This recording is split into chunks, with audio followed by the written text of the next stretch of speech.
Hola, soy Sofía, y vi cómo mi propia familia, mis padres y mi tío, trataban al hombre que construyó todo lo que teníamos como un estorbo, como un mueble viejo que solo esperaban desechar para quedarse con su dinero.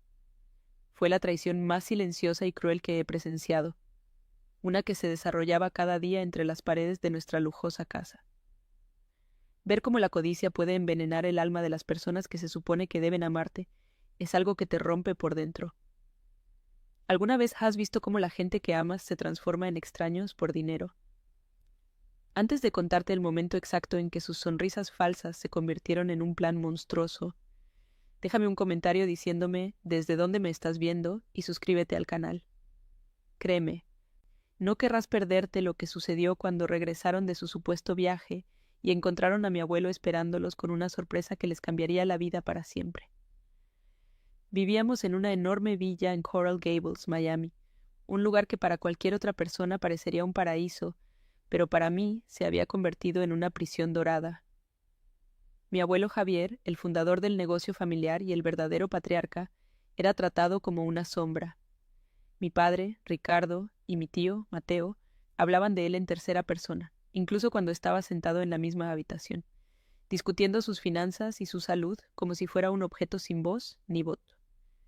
Mi madre, Elena, era una cómplice silenciosa, siempre de acuerdo con mi padre, más preocupada por mantener las apariencias y el estatus que por la dignidad de su propio suegro. Yo, con 24 años, me sentía como una extraña, una espectadora impotente de una crueldad cotidiana que me revolvía el estómago y me llenaba de una rabia silenciosa que no sabía cómo expresar. El símbolo más doloroso de esta falta de respeto era el reloj Rolex de mi abuelo. No era un modelo nuevo y llamativo, sino uno antiguo, de oro, que mi abuela le había regalado en su 20º aniversario de bodas. Mi padre, Ricardo, lo llevaba en su muñeca todos los días. Cuando le pregunté por qué, su respuesta fue una puñalada de cinismo. Lo estoy cuidando para que papá no lo pierda, decía con una sonrisa arrogante, como si le estuviera haciendo un favor. Veía a mi abuelo mirar ese reloj en la muñeca de su hijo, y en sus ojos no había ira, solo una profunda y cansada tristeza. Era como si viera un pedazo de su propia historia, de su amor por mi abuela, profanado y convertido en un simple trofeo de la codicia de su hijo. Ese reloj representaba todo lo que estaban haciendo, robarle su vida en pedazos, justo delante de sus narices. Me sentía completamente sola y ahogada en esa casa. Cada vez que intentaba intervenir, que pedía un poco más de respeto para mi abuelo, mis padres me trataban como a una niña ingenua. Sofía, no entiendes de negocios, decía mi padre. Tu abuelo ya no está en condiciones de tomar decisiones. Mi madre era peor. Usaba un tono de falsa preocupación. Cariño, solo nos preocupamos por él. Eres demasiado sensible. Me hacían sentir estúpida, como si mi amor y mi lealtad fueran una debilidad. La tensión en las cenas era insoportable, un silencio espeso cargado de palabras no dichas y miradas calculadoras. Yo era invisible para ellos, una pieza sin importancia en su tablero de ajedrez, y esa invisibilidad, aunque dolorosa, se convertiría más tarde en mi mayor ventaja. Nadie sospecharía jamás de la chica silenciosa y sensible. Recuerdo las tardes que pasaba con mi abuelo en su estudio antes de que todo empeorara. Él me contaba historias de cómo había empezado su empresa con apenas unos cuantos dólares y un sueño. Me enseñó a jugar ajedrez, no para ganar, sino para pensar estratégicamente. La vida no se trata de la fuerza con la que golpeas a Sophie, me decía, sino de saber cuándo mover tus piezas con inteligencia y paciencia. Esos recuerdos eran mi ancla, mi refugio. Contrastaban brutalmente con el hombre que mis padres intentaban pintar, un anciano frágil y confundido. Yo sabía la verdad. Su cuerpo estaba más débil, pero su mente seguía siendo tan afilada como siempre.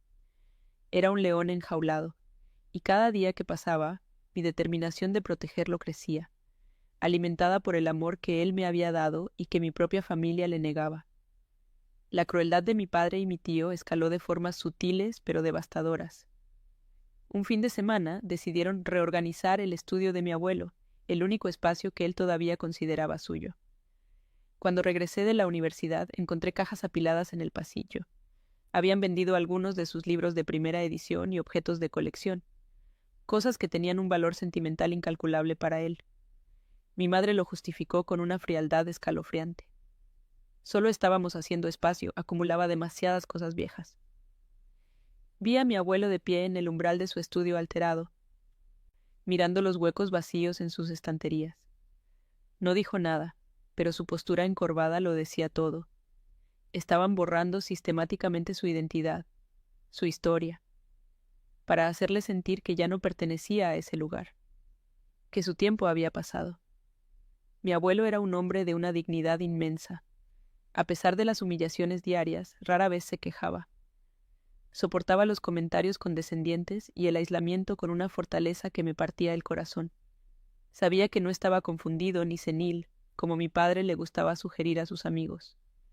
Su mente estaba perfectamente lúcida. A veces, en medio de una cena tensa, nuestros ojos se encontraban por encima de la mesa. En su mirada veía una mezcla de resignación y un profundo afecto por mí. Era una comunicación silenciosa, un pacto no verbal en el que ambos sabíamos la verdad de lo que estaba sucediendo. Él entendía que yo era su única aliada en esa casa llena de enemigos, y yo entendía que su silencio no era debilidad, sino una estrategia de supervivencia, esperando el momento adecuado, aunque yo no sabía si ese momento llegaría alguna vez. Mis padres se burlaban constantemente de mis esfuerzos por ser independiente. Yo tenía un trabajo de medio tiempo en la biblioteca de la universidad y ahorraba cada dólar que podía en una cuenta separada. Para ellos era un gesto ridículo. «¿Por qué te esfuerzas tanto, Sofía?», me dijo mi madre una vez con una risa condescendiente. «Con todo el dinero que tu abuelo nos dejará, no tendrás que trabajar un solo día en tu vida». Esa frase encapsulaba su mentalidad. Daban por hecho que la fortuna de mi abuelo ya era suya. Mis pequeños ahorros, que para mí representaban mi libertad y mi dignidad, para ellos eran una excentricidad infantil. No tenían idea de que ese dinero, ganado con mi propio esfuerzo y despreciado por ellos, se convertiría en la herramienta que usaría para desmantelar su mundo de mentiras y codicia. La atmósfera en la casa se volvió aún más extraña en las últimas semanas.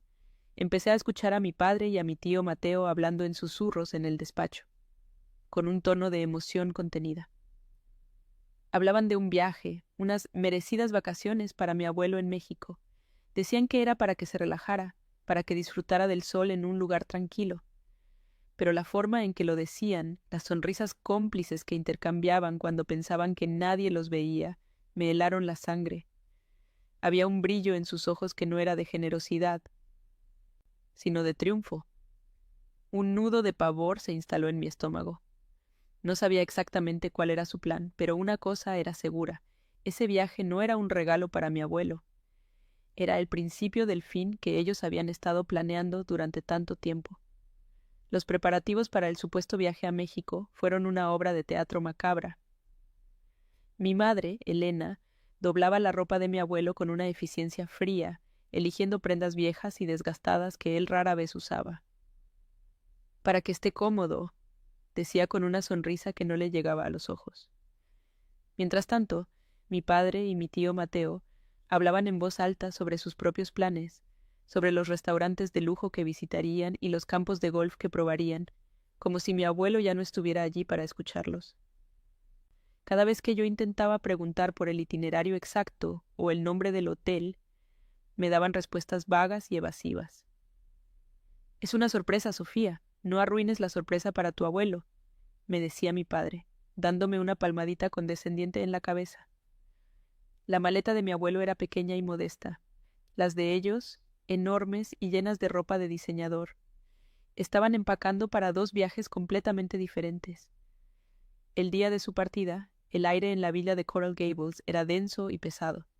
Mi padre, Ricardo, puso una mano en el hombro de mi abuelo con una falsa muestra de afecto, guiándolo hacia la puerta como si fuera un niño.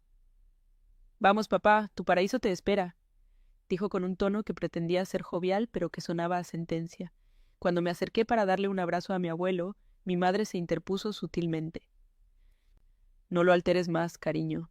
Ya está un poco confundido con el viaje», susurró, su perfume caro llenando el aire entre nosotros.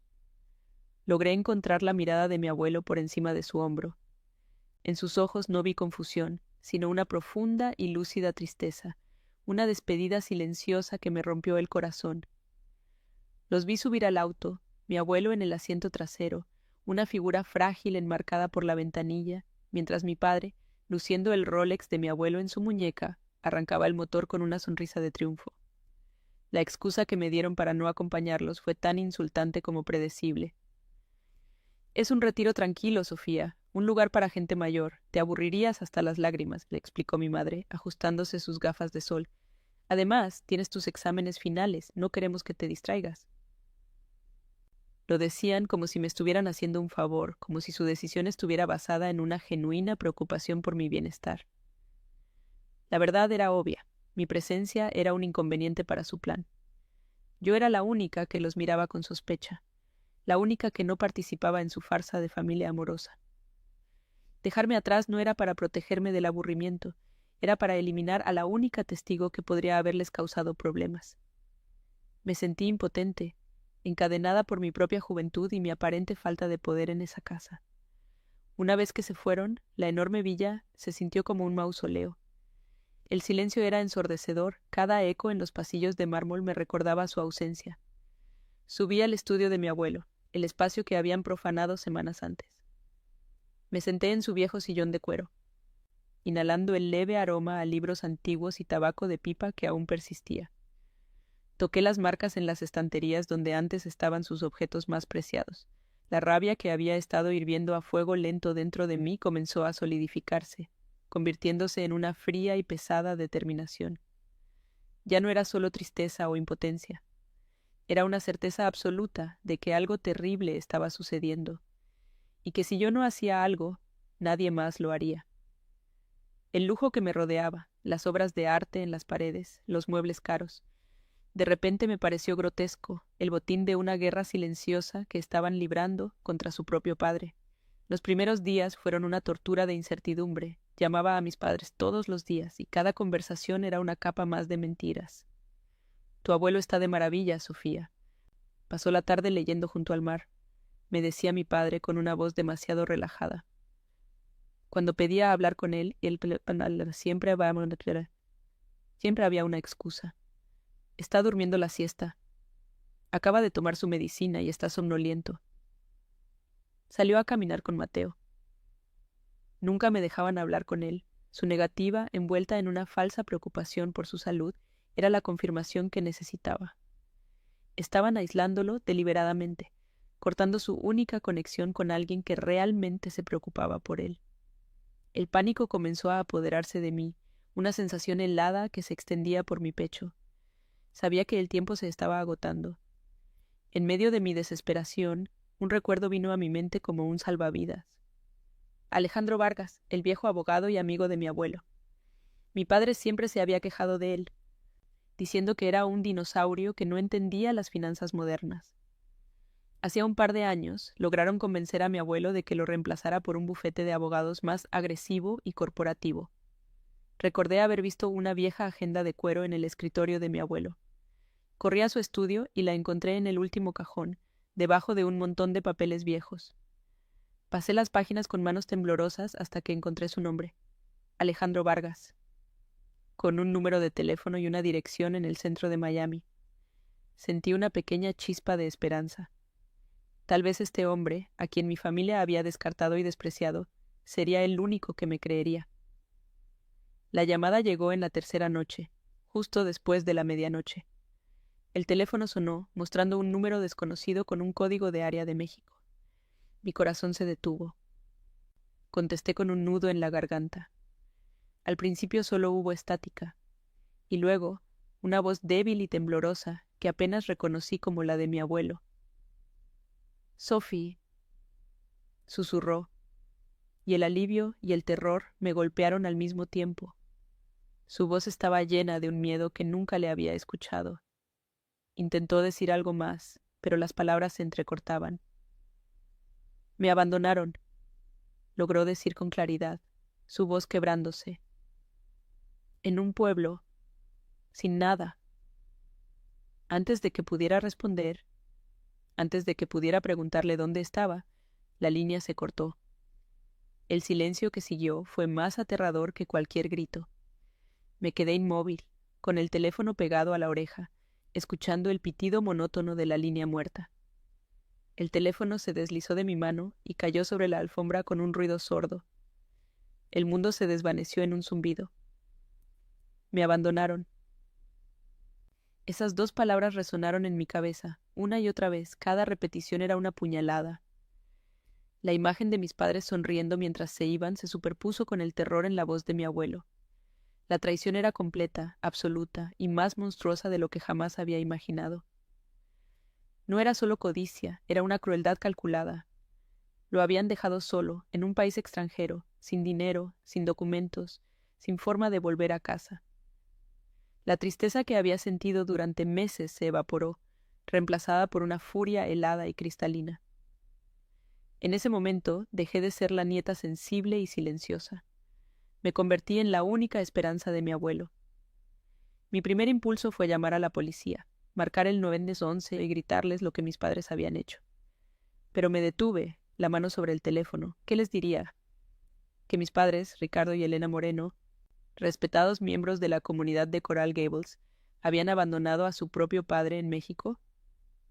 Se reirían de mí. Mis padres negarían todo. Dirían que su hija era emocionalmente inestable, que estaba inventando historias porque no le gustaba que se llevaran al abuelo de vacaciones. Tenían el dinero, el estatus y la credibilidad. Yo no tenía nada más que una llamada cortada de un número desconocido. No, la policía no era una opción. Jugar según sus reglas era imposible. Tendría que crear mis propias reglas. Me senté frente a mi computadora, con las manos aún temblando. Abrí mi cuenta bancaria. Allí estaba, la modesta suma que había ahorrado de mi trabajo en la biblioteca, el dinero que mi madre había ridiculizado. Tampoco, cariño, ¿para qué te molestas, Sid? Había dicho una vez. En ese momento, esa pequeña cantidad de dinero se sintió como un tesoro, como el arsenal más poderoso del mundo. Era mío, ganado con mi propio esfuerzo. Era el dinero de la libertad. Sin dudarlo un segundo más, busqué vuelos a Oaxaca, México, el único lugar que había escuchado mencionar a mi tío en una de sus conversaciones descuidadas. Compré un boleto de ida para la mañana siguiente. El costo consumió casi todos mis ahorros, pero no me importó. Ese dinero, despreciado por ellos, era el que iba a financiar el desmantelamiento de su mundo perfecto. Con el boleto de avión confirmado en mi pantalla, tomé la vieja agenda de mi abuelo. Busqué de nuevo el número de Alejandro Vargas. Respiré hondo, tratando de calmar los latidos de mi corazón. Marqué los dígitos lentamente, cada uno un paso hacia un territorio desconocido. El teléfono sonó 3 veces antes de que una voz grave y tranquila respondiera. ¿Diga? Señor Vargas, dije, mi voz más firme de lo que esperaba. Mi nombre es Sofía Moreno. Soy la nieta de Javier. Hice una pausa, y luego dejé que todo saliera, la historia del viaje, las excusas, la llamada telefónica. Él escuchó en silencio, sin interrumpirme. Cuando terminé, no hubo escepticismo en su voz, solo una seriedad profunda y compasiva. Sofía, dijo, no te muevas de casa. Voy para allá ahora mismo. Cuéntame todo desde el principio. Por primera vez en mucho tiempo, no me sentí sola.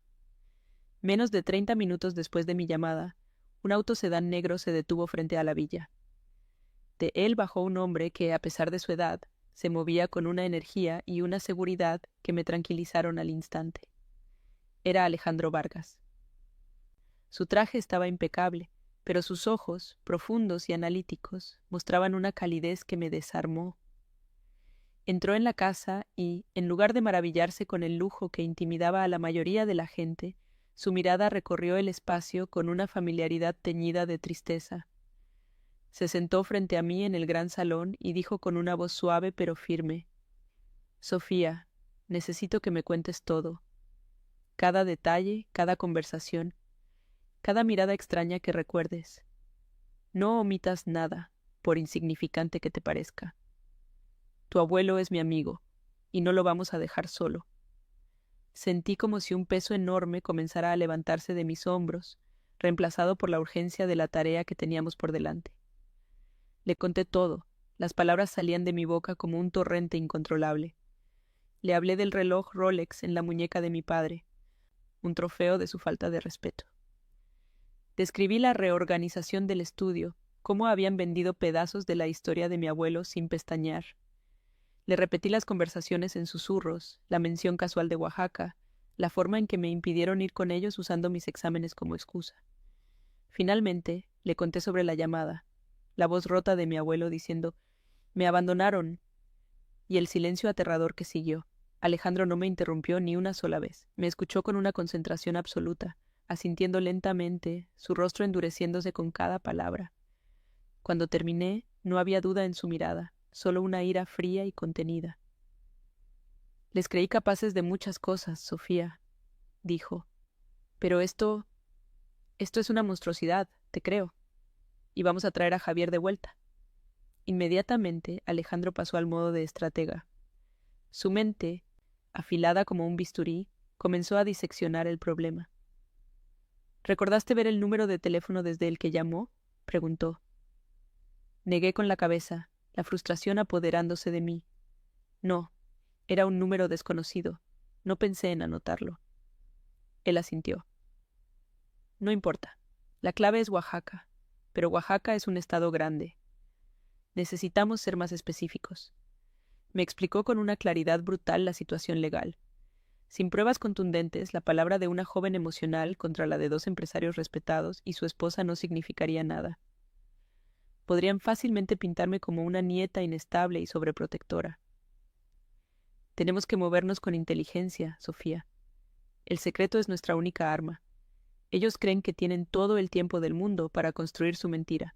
No saben que nosotros ya estamos actuando. De repente, una imagen fugaz cruzó mi mente. El día que se fueron, justo antes de salir, vi a mi padre en su estudio. Estaba vaciando sus bolsillos y arrugó un pequeño trozo de papel, lanzándolo a la papelera con un gesto de fastidio. En ese momento no le di importancia, pero ahora... «Espera», le dije a Alejandro, levantándome de un salto. Corrí al estudio, mi corazón latiendo con una nueva esperanza. Metí la mano en la papelera, entre sobres rotos y notas sin importancia. Y allí estaba. Un pequeño recibo arrugado de una agencia de viajes local. No era un boleto de avión ni la reserva de un hotel de lujo. Era un boleto de autobús, comprado en efectivo, solo de ida, desde la ciudad de Oaxaca hasta un pequeño y remoto pueblo llamado San Pablo Villa de Mitla, un lugar del que nunca había oído hablar. Se lo mostré a Alejandro. Sus ojos se entrecerraron mientras lo leía. La expresión de Alejandro cambió por completo. La cautela fue reemplazada por una certeza de acero. «Esto lo cambia todo», dijo, su voz baja y cargada de significado. «Esto no es un descuido, es una prueba de premeditación. Compraron un boleleto de autobús a un pueblo perdido. Ningún jurado creería que esas eran unas vacaciones de lujo». Sostuvo el pequeño papel como si fuera una joya. «Tu vuelo a Oaxaca es la decisión correcta, pero ahora tenemos un destino. San Pablo Villa de Mitla. Ahí es donde está». La existencia de ese pequeño trozo de papel, rescatado de la basura, se sentía como un milagro, una señal de que no estábamos completamente a ciegas. La codicia de mi padre y su arrogancia al pensar que nadie investigaría sus movimientos les había hecho cometer un error, un pequeño pero crucial error que ahora se convertía en nuestra principal ventaja. Alejandro sacó su teléfono y comenzó a hacer llamadas. Su español era fluido y autoritario. Habló con alguien a quien llamó Ernesto, una persona de su total confianza en México. Le explicó la situación en términos codificados, hablando de un cliente perdido y una ubicación delicada. Le dio el nombre del pueblo, San Pablo Villa de Mitla. Después de colgar, se volvió hacia mí. «Ernesto es un investigador privado, de los mejores. Se encontrará contigo en el aeropuerto de Oaxaca. No hables con nadie más. Él te ayudará a organizar la búsqueda de forma discreta. La policía local podría alertar a tus padres si hacemos una denuncia formal demasiado pronto. De repente, mi viaje solitario se había convertido en una operación coordinada. Ya no era solo una nieta desesperada. Era parte de un plan, una pieza clave en el rescate de mi abuelo. Mientras metía unas cuantas cosas en una mochila, la enormidad de lo que estaba a punto de hacer me golpeó con toda su fuerza. Iba a volar a otro país, a un pueblo que no podía ni ubicar en un mapa, para encontrar a mi abuelo abandonado. Miré a mi alrededor, a las paredes de la villa adornadas con arte caro y a los muebles de diseñador que mi madre tanto amaba. Todo parecía falso, una fachada de cartón piedra que ocultaba la podredumbre que había debajo. Vi una pequeña foto en mi mesita de noche, mi abuelo y yo en la playa, cuando yo tenía unos 10 años, ambos riendo a carcajadas. La tomé y la guardé en el bolsillo de mi chaqueta. Esa imagen, ese recuerdo de amor genuino, era más real y valioso que cualquier cosa en esa casa. Era mi brújula, mi recordatorio de por qué estaba haciendo esto. Justo cuando me dirigía a la puerta, con Alejandro a mi lado, él me detuvo suavemente. Me miró directamente a los ojos. Su expresión era de una seriedad absoluta. Sofía, escúchame con atención. Cuando encuentres a Javier, lo más importante es llevarlo a un lugar seguro. No a un hotel, no a la casa de un extraño. Llévalo directamente al consulado de Estados Unidos más cercano.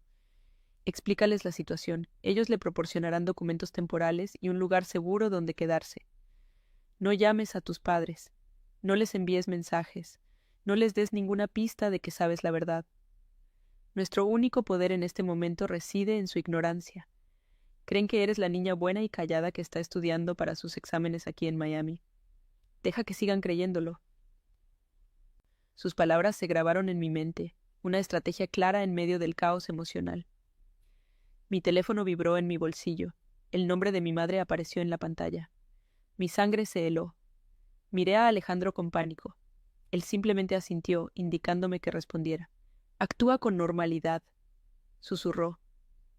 Respiré hondo y contesté, tratando de que mi voz sonara tranquila. Hola, mamá. Su voz sonó empalagosamente dulce, como siempre lo hacía cuando quería ocultar algo. ¿Cómo estás, cariño? ¿Todo bien con tus estudios? Me preguntó sobre mi día con un falso interés que me revolvió el estómago. Tu abuelo está de maravilla, continuó, su voz llena de una alegría fingida. Está descansando mucho, el aire de mar le está sentando de maravilla. Cada palabra era una mentira, una daga que se clavaba más hondo. Logré murmurar que todo estaba bien, que estaba estudiando mucho y colgué lo más rápido que pude. Apenas terminé la llamada, un temblor de rabia pura me recorrió el cuerpo. La facilidad con la que mentía, la crueldad escondida detrás de su tono maternal, era repugnante. Alejandro puso una mano firme en mi hombro, anclándome a la realidad. Esa llamada fue un error de ellos, Sofía, dijo con una voz tranquila pero llena de convicción. La arrogancia los ciega. Creen que te tienen controlada, que su plan es perfecto. Esa confianza será su perdición. Sus palabras me dieron la fuerza que necesitaba. Me acompañó hasta la puerta y, antes de que me fuera, me dijo, «Ve, encuentra a tu abuelo. Yo me encargaré de preparar el campo de batalla legal aquí. Cuando regresen, no encontrarán a la familia que esperan». Salí de la vila de Coral Gables, dejando atrás esa prisión dorada, y me dirigí hacia el aeropuerto, hacia lo desconocido, con el corazón lleno de miedo, pero con el alma ardiendo en determinación.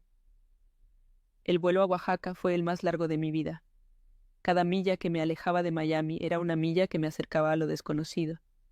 Miraba por la ventanilla el mar de nubes, sintiéndome increíblemente pequeña y sola, pero con una claridad de propósito que nunca antes había experimentado.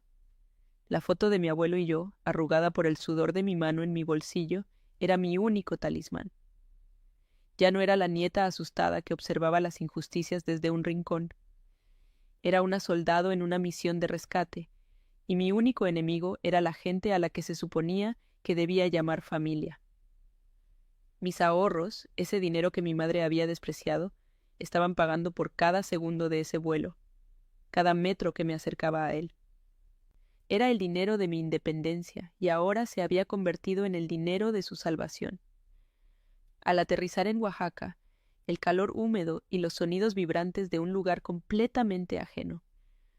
A mí me envolvieron, y por un momento el pánico amenazó con paralizarme. Pero entonces vi a un hombre de mediana edad, con un rostro sereno y ojos observadores, que sostenía un pequeño cartel con mi apellido. Era Ernesto, el investigador que Alejandro había contratado. Su apretón de manos fue firme y su voz tranquila. Señorita Moreno, Alejandro me ha puesto al corriente. No se preocupe. Encontraremos a su abuelo. Su calma profesional fue como un bálsamo para mis nervios. No hizo preguntas innecesarias ni me trató con condescendencia. Me guió a través de la multitud hasta un vehículo discreto, y en cuestión de minutos estábamos en camino, dejando atrás la ciudad y adentrándonos en el corazón de un país que yo no conocía, en busca del único familiar que me importaba. El viaje a San Pablo Villa de Mitla fue un trayecto a través de un paisaje que se volvía cada vez más árido y remoto. Pasamos por pequeños pueblos donde la vida parecía moverse a un ritmo completamente diferente. Ernesto conducía con una eficiencia silenciosa, explicándome el plan. No podemos llegar preguntando por un millonario americano. Eso levantaría sospechas y podría ponerlo en peligro. Buscaremos a un turista mayor, posiblemente desorientado, que llegó hace unos días. Cada kilómetro que avanzábamos, la imagen de mi abuelo, solo y vulnerable en este entorno tan extraño para él, se hacía más vívida y dolorosa. La crueldad de mi padre y mi tío era inimaginable. No solo lo habían abandonado, lo habían despojado de su identidad y lo habían arrojado a un lugar donde sería invisible, un anciano más sin nombre ni historia. Llegamos al pueblo al atardecer. Era un lugar pequeño y polvoriento, con una iglesia en el centro y casas de colores vivos. La gente nos miraba con una curiosidad amable. Empezamos a preguntar en las tiendas y en la pequeña plaza, mostrando una foto reciente de mi abuelo que yo había traído. Después de varios intentos fallidos que me encogieron el corazón, una mujer que vendía artesanías reconoció la foto. «Ah, el señor Javier», dijo. «El pobre hombre. Llegó en el autobús hace unos días, muy confundido. La doctora del dispensario lo está cuidando». Nos indicó el camino hacia una modesta clínica local. Mi corazón latía tan fuerte que sentía que se me saldría del pecho. Estaba a solo unos metros de él. La pesadilla estaba a punto de terminar o de empezar de nuevo. Entré en la pequeña clínica y lo vi. Estaba sentado en una cama sencilla, mirando por la ventana. Estaba más delgado, pálido, y llevaba una camisa prestada que le quedaba grande. Pero era él. Su dignidad seguía intacta, a pesar de todo. Cuando me vio, sus ojos se abrieron de par en par, primero con incredulidad y luego con un torrente de alivio que pareció devolverle el color al rostro. «Sophie», susurró, y su voz se quebró. Corrí hacia él y lo abracé, y por primera vez en días me permití llorar. Lloré de rabia, de alivio, de amor. Él me abrazó con la poca fuerza que tenía. «Viniste. Sabía que vendrías», dijo contra mi cabello. En ese abrazo no éramos nieta y abuelo. Éramos dos supervivientes, dos aliados que se habían encontrado en medio de las ruinas de nuestra familia. Ernesto se encargó de todo con una discreción admirable. Habló con la doctora, una mujer de corazón enorme que había cuidado de mi abuelo sin pedir nada a cambio, y le compensó generosamente por sus gastos y su amabilidad. Mientras mi abuelo se cambiaba a la ropa que le había traído, me contó en frases cortas y precisas lo que había sucedido. Cómo mi padre le había quitado la cartera y el teléfono en un restaurante de carretera con la excusa de guardárselos, y luego simplemente no había regresado por él. Lo habían dejado allí con nada más que la ropa que llevaba puesta. La llamada que me hizo fue gracias a un extraño que se apiadó de él en la estación de autobuses. La premeditación de su crueldad me dejó sin aliento. No fue un impulso, fue un plan ejecutado con una frialdad monstruosa. Nuestro siguiente destino fue el consulado de Estados Unidos en Oaxaca. Fue un viaje silencioso. Mi abuelo miraba el paisaje por la ventanilla, pero esta vez yo estaba a su lado. Al llegar al consulado, un edificio seguro y oficial, nos recibió un funcionario que ya había sido contactado por Alejandro. Le explicamos la situación y mi abuelo, con una voz que recuperaba su fuerza a cada minuto, narró su calvario. No hubo dudas, no hubo escepticismo. Vieron a un ciudadano estadounidense, un hombre mayor y vulnerable, que había sido víctima de un crimen atroz a manos de su propia familia. Inmediatamente comenzaron los trámites para emitirle documentos de viaje de emergencia. Por primera vez en días vi a mi abuelo relajarse. Estaba bajo la protección de su país, fuera del alcance de sus hijos. Pero la parte más importante de nuestro plan se llevó a cabo en una pequeña oficina privada que el consulado nos facilitó. Alejandro ya había enviado por correo electrónico todos los documentos necesarios a un notario local con el que trabajaba. Allí, con el sol de la tarde entrando por la ventana, mi abuelo, con una mano firme y una mirada de acero, firmó un nuevo poder notarial, otorgándome a mí el control total y absoluto de todos sus bienes y negocios. Luego, firmó un nuevo testamento. En él desheredaba por completo a Ricardo y Mateo Moreno y a sus cónyuges. La única mención a mi padre era una cláusula final. A mi hijo Ricardo le legó el reloj Rolex que lleva en su muñeca para que siempre recuerde el tiempo que perdió siendo un hombre codicioso en lugar de un hijo. El arma estaba cargada. El vuelo de regreso a Miami fue completamente diferente. Ya no había miedo, solo una fría y tranquila anticipación. Mi abuelo y yo nos sentamos uno al lado del otro, hablando en voz baja, no sobre el pasado, sino sobre el futuro. Hablamos de empezar de nuevo en un lugar más pequeño, más tranquilo, lejos del lujo venenoso de Coral Gables. Alejandro nos llamó justo antes de despegar. La casa está vacía, nos informó. Aterrizan mañana por la tarde. Tienen todo el escenario preparado para su actuación de padre desaparecido. No saben que el actor principal ya está en casa, esperando para cambiar el guión.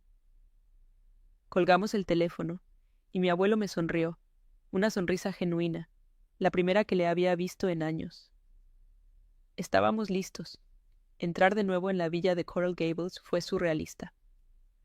El aire seguía impregnado del perfume caro de mi madre y del silencio opresivo de sus secretos. Pero ahora ese silencio no me intimidaba. Era nuestro aliado.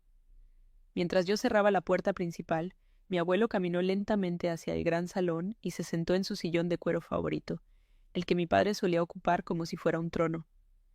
Se acomodó, cruzó las piernas y me miró con una calma que era más poderosa que cualquier grito. Yo me quedé de pie a su lado, mi mano sobre su hombro. No dijimos nada, simplemente esperamos. El sol comenzaba a ponerse, pintando el cielo de naranja y púrpura a través de los ventanales. Entonces escuchamos el sonido inconfundible del motor de su Mercedes deteniéndose en la entrada. Habían vuelto a casa. La puerta se abrió con un clic suave, un sonido que pareció retumbar en el silencio de la villa. Entraron mi padre, Ricardo, mi madre, Elena y mi tío Mateo. Sus rostros estaban perfectamente compuestos, una máscara de dolor y preocupación ensayada para la actuación que estaban a punto de comenzar. Mi madre incluso se llevaba un pañuelo a los ojos. Pero la actuación se detuvo abruptamente. Sus miradas se clavaron en la figura sentada en el sillón, y luego en mí, de pie a su lado. La falsa tristeza se evaporó, reemplazada por una incredulidad pura y sin filtros. Fue como ver una película detenerse en el cuadro más impactante. El color desapareció de sus caras y por un instante el único sonido en la habitación fue el de sus respiraciones contenidas, el aire cargado de la verdad que acababa de explotarles en la cara. Mi padre fue el primero en recuperarse, su incredulidad transformándose en una furia mal disimulada. Dio un paso adelante, su voz era un gruñido bajo. ¿Qué significa esto? Javier, ¿cómo llegaste aquí? Sus ojos se movían frenéticamente entre mi abuelo y yo, como un animal acorralado buscando una salida. Luego, su ira se centró en mí. ¿Tú hiciste esto, Sofía? ¿Lo sacaste de su retiro? Estaba bajo cuidado médico. Podrías haberlo lastimado. Intentaba tomar el control de la narrativa, pintarme como la villana, la nieta irresponsable que había secuestrado a su abuelo confundido. Pero sus palabras sonaban huecas, desesperadas.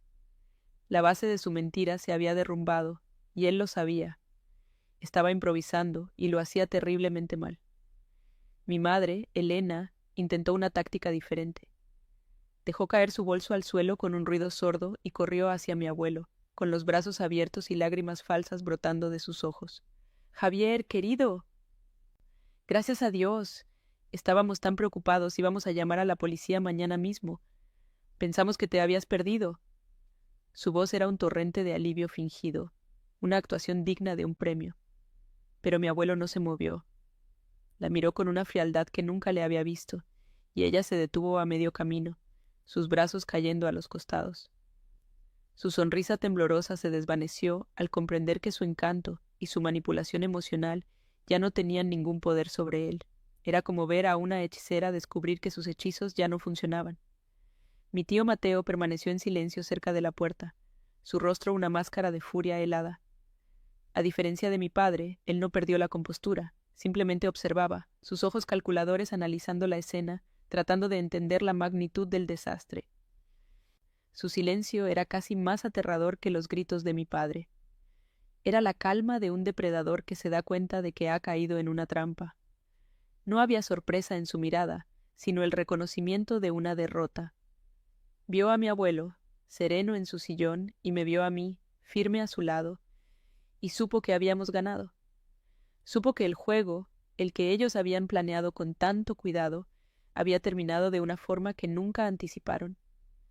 Finalmente, mi abuelo habló. Su voz no era fuerte, pero llenó la habitación con una autoridad inquebrantable que no había usado en años. Levantó una mano para silenciar las protestas de mi padre. —Ah, ya regresaron —dijo con una sonrisa tranquila, casi amable, que no llegaba a sus ojos. —Qué bueno que están aquí, porque les tengo una sorpresa. Esas palabras, pronunciadas con una calma devastadora, colgaron en el aire. La palabra sorpresa sonó como una sentencia. El terror en los ojos de mi padre era ahora palpable. La farsa se había terminado. La verdadera conversación, la que habían evitado durante años, estaba a punto de comenzar y ellos ya no estaban en control. Justo en ese momento, Alejandro Vargas salió del pasillo, donde había estado esperando en silencio. Llevaba un traje oscuro y sostenía un maletín de cuero. La aparición del viejo abogado de mi abuelo fue como un segundo golpe, más duro que el primero. Mi padre retrocedió un paso, como si hubiera visto un fantasma. —Vargas, ¿qué haces tú aquí? El nombre salió de sus labios como una maldición. La presencia de Alejandro lo cambió todo. Ya no era un simple drama familiar, se había convertido en un asunto legal. La expresión de mi madre se descompuso por completo. Su rostro se contrajo en una mueca de pánico. Sabían que Alejandro no era un hombre al que pudieran intimidar o manipular. Era la encarnación de la ley y estaba del lado de mi abuelo. Alejandro no se dirigió a ellos. Se detuvo junto a mí y habló con una voz clara y profesional, como si estuviera en una sala de juntas. —Ricardo, Elena, Mateo —dijo, nombrando a cada uno como si estuviera leyendo una lista de acusados. Javier Moreno fue encontrado en San Pablo Villa de Mitla, Oaxaca, a donde fue transportado en contra de su voluntad y abandonado sin fondos, identificación ni medios de comunicación. Su nieta, Sofía, voló para rescatarlo. Posteriormente fuimos al consulado de Estados Unidos, donde se le emitieron documentos de viaje de emergencia y un médico certificó que se encuentra en pleno uso de sus facultades mentales.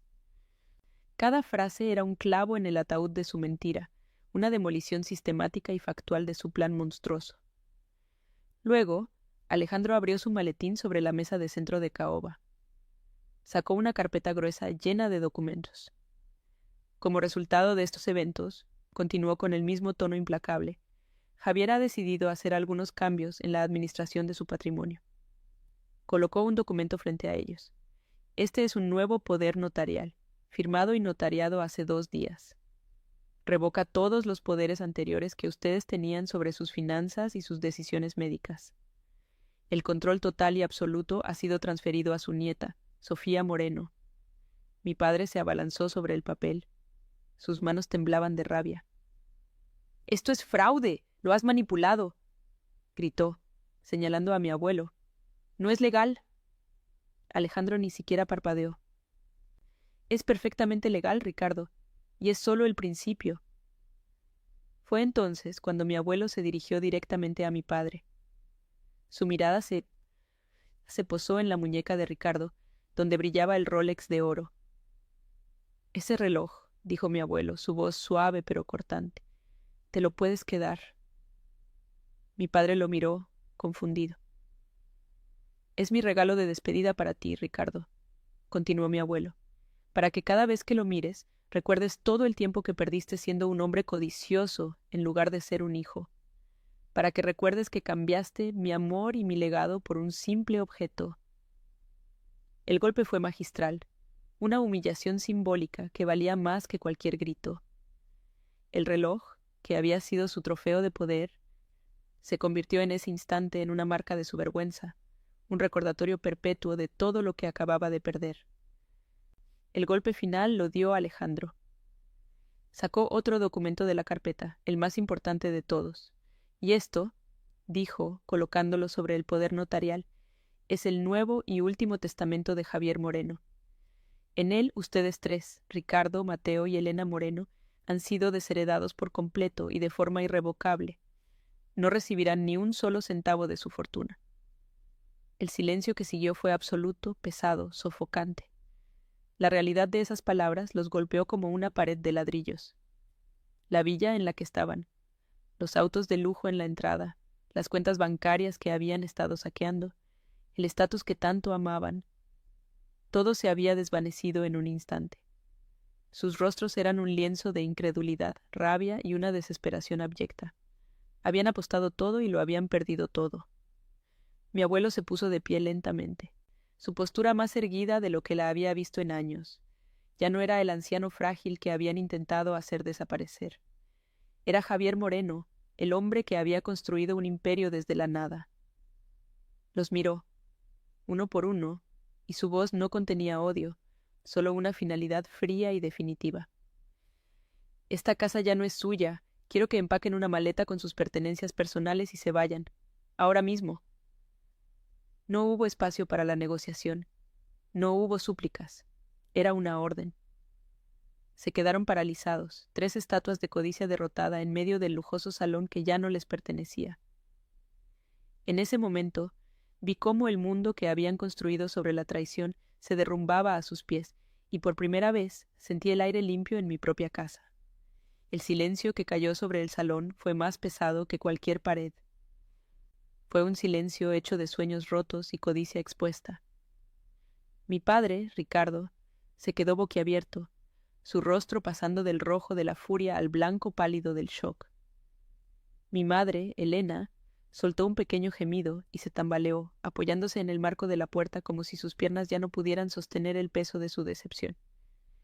Pero fue mi tío Mateo quien me dio más miedo. No gritó ni protestó. Simplemente nos miró, a mi abuelo y a mí, con una frialdad calculadora. Sus ojos ya estaban buscando un ángulo, una debilidad, una forma de revertir lo irreversible. En ese momento entendí que no sentían remordimiento por lo que habían hecho, solo una rabia profunda y amarga por haber sido descubiertos y derrotados. Su amor nunca fue real, solo su ambición lo era. Alejandro Vargas dio un paso al frente, su presencia llenando el vacío que habían dejado sus mentiras destrozadas. Tienen una hora para empacar sus efectos personales, dijo con una voz tranquila pero inflexible que no dejaba lugar a discusión. Un equipo de seguridad privada llegará en 60 minutos para escoltarlos fuera de la propiedad. Cualquier intento de llevarse objetos que no les pertenezcan será tratado como un robo. Mi padre finalmente estalló. «No puedes echarnos de nuestra propia casa», gritó, su voz temblorosa de impotencia. Alejandro lo miró sin inmutarse. «Legalmente esta casa nunca fue tuya, Ricardo, y ahora ni siquiera tienes derecho a estar en ella. Si prefieren discutir esto con la policía de Miami-Dade, puedo hacer esa llamada ahora mismo». La mención de la policía los silenció al instante. La amenaza de un escándalo público era lo único que temían más que perder el dinero. Verlos subir las escaleras de mármol fue una de las experiencias más extrañas y agridulces de mi vida. Ya no caminaban con la arrogancia de los dueños de la casa, sino con la lentitud de los prisioneros en su propio hogar. Escuché los sonidos apagados de su derrota desde el piso de arriba, el cierre violento de un cajón, un sollozo ahogado de mi madre, el silencio tenso y ominoso del despacho de mi padre. No sentí la alegría del triunfo que había imaginado. En su lugar, había un vacío profundo, una tristeza por la familia que podría haber sido y que nunca fue. Me di cuenta de que no estaba presenciando una victoria, sino el final inevitable de una mentira. Estaba viendo a 3 personas cosechar exactamente lo que habían sembrado, y la cosecha era amarga y desoladora. Bajaron exactamente 50 minutos después, cada uno con una sola maleta, sus rostros como máscaras de piedra. Mi padre se negó a mirarme, sus ojos fijos en un punto en la pared detrás de mí, su mandíbula apretada con un odio que podía sentir físicamente. Mi madre, sin embargo, me miró directamente. Sus ojos, hinchados y rojos, no contenían tristeza, sino una acusación. Era una mirada que decía: «Tú nos hiciste esto». En su mente retorcida, la traidora era yo, por haber elegido la lealtad y la decencia por encima de su codicia. Mi tío Mateo fue el último en bajar. Se detuvo frente a mi abuelo y dijo, con una voz desprovista de toda emoción: «Espero que estés contento, viejo. Has destruido a tu propia familia». Mi abuelo simplemente respondió, con una calma que lo desarmó: «No, Mateo. Ustedes lo hicieron, yo solo encendí la luz para que todos pudieran verlo». Cuando los guardias de seguridad llegaron, todo se desarrolló con una eficiencia impersonal y tranquila. No hubo más gritos ni dramas. Mis padres y mi tío fueron escoltados hasta la puerta principal como si fueran extraños. Los vi por última vez a través del gran ventanal del salón, subiendo a su Mercedes, un coche que, como supe después, sería embargado en menos de un mes. La pesada puerta de roble se cerró con un clic definitivo, y el sonido resonó en la casa vacía. El silencio que quedó no era el silencio tenso y opresivo al que estaba acostumbrada. Era un silencio limpio, pacífico. Era el sonido de la libertad. Me acerqué a mi abuelo, que seguía sentado en su sillón, y tomé su mano. No dijimos nada. Simplemente nos quedamos allí, juntos, respirando el aire nuevo de nuestra propia casa. Las semanas siguientes fueron un borrón de actividad legal y logística. Con Alejandro guiándonos, vendimos la villa de Coral Gables y casi todo lo que contenía. Fue un proceso de purga, de deshacernos de los símbolos de una vida que nos había asfixiado. Nos mudamos a una casa mucho más modesta, pero llena de luz, en Coconut Grove, con un pequeño jardín donde mi abuelo podía sentarse al sol.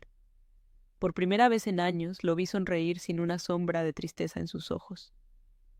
Yo retomé mis estudios, pero ahora con un propósito diferente. Ya no se trataba de escapar, sino de construir un futuro sobre una base sólida de honestidad y amor, valores que había tenido que redescubrir fuera de las paredes de mi propia familia. Mis padres y mi tío intentaron luchar. Contrataron abogados y desafiaron el Nuevo Testamento, alegando que mi abuelo no estaba en su sano juicio y que yo lo había manipulado. Pero su caso se desmoronó espectacularmente.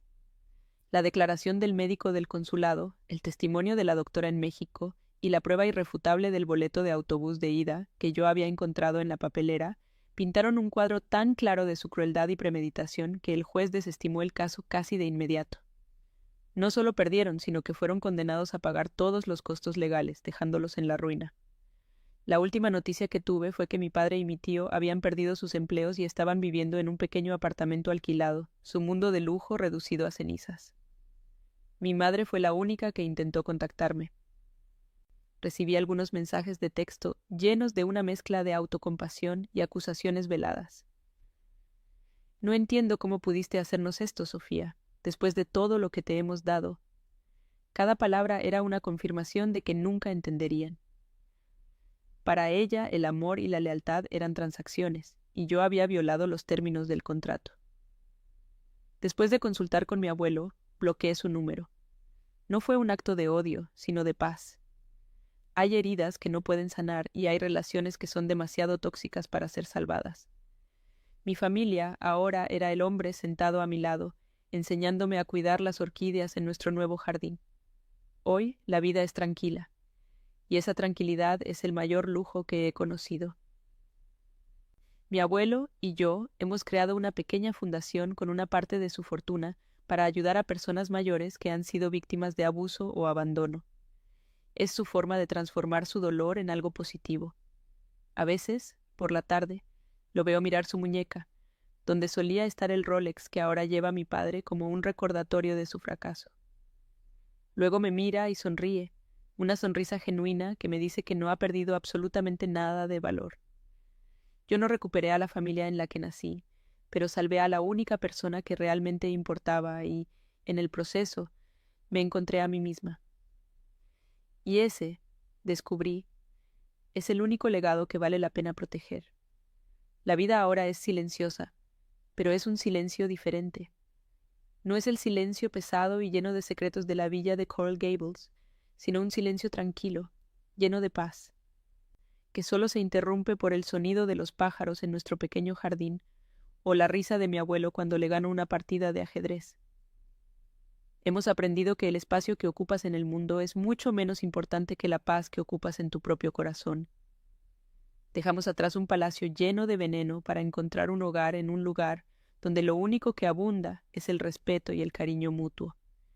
Y ese cambio ha sido la mayor fortuna que podríamos haber heredado. A través de todo esto aprendí la lección más dura y más importante de mi vida. La familia no es una obligación, es una elección.